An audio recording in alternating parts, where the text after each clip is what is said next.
Hi friends, मैं अब्दुल वहाब खुश आमदीद विजुअल बेसिक के न्यू ट्यूटोरियल में। आज हम पढ़ेंगे नेस्टेड इफ़। नेस्टेड इफ़ क्या होती है और क्यों इस्तेमाल होती है और इसे कैसे इस्तेमाल करते हैं, आज हम पढ़ेंगे। नेस्टेड मतलब होता है जैसे कोई काम हो रहा हो और उसके अंदर वैसा ही काम हो रहा हो, उसे प्रोग्रामिंग लैंग्वेज में नेस्टेड कहते हैं। जैसे ये इफ़ स्टेटमेंट का काम हो रहा है, डिसीजन मेकिंग स्टेटमेंट का काम हो रहा है, और इसके अंदर अगर मैं ना इफ़ का इस्तेमाल करूँ या डिसीजन मेकिंग स्टेटमेंट का इस्तेमाल करूँ तो इसे नेस्टेड कहते हैं। जैसे अगर मैं इफ़ के अंदर इफ़ इस्तेमाल करूँगा तो इसे नेस्टेड इफ़ कहेंगे, और अगर मैं डिसीजन मेकिंग स्टेटमेंट के अंदर डिसीजन मेकिंग स्टेटमेंट इस्तेमाल करूँगा तो उसे नेस्टेड डिसीजन मेकिंग स्टेटमेंट कहेंगे।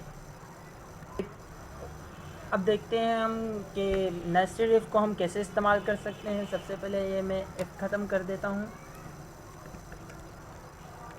और ये कमेंट्स भी ख़त्म कर देता हूँ और एक और वेरिएबल ले लेता हूँ यहाँ पर।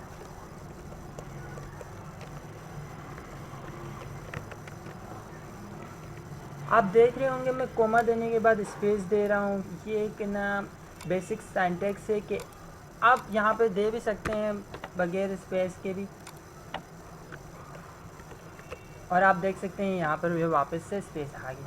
ये क्योंकि बेसिक सिंटैक्स है, जैसे माइक्रोसॉफ्ट वालों ने इसमें ऑटोमेटिकली सिस्टम रखा हुआ है कि अगर स्पेस ना दिया हुआ हो तो स्पेस आ जाए, तो आप अच्छा लगेगा कि आप स्पेस इस्तेमाल कर लें। दूसरी प्रोग्रामिंग लैंग्वेज के सिंटैक्स आपके हाथ में बैठ जाएंगे, बेसिक सिंटैक्स। अब हम सी यूज़र से ले लेते हैं। सी इक्वल टू रीड लाइन, और मैं दो कंडीशन चेक करूँगा कि ए बी से भी बड़ा है और सी से भी बड़ा है। तो हम करते हैं if A greater than B, then if greater than C, then print कर दे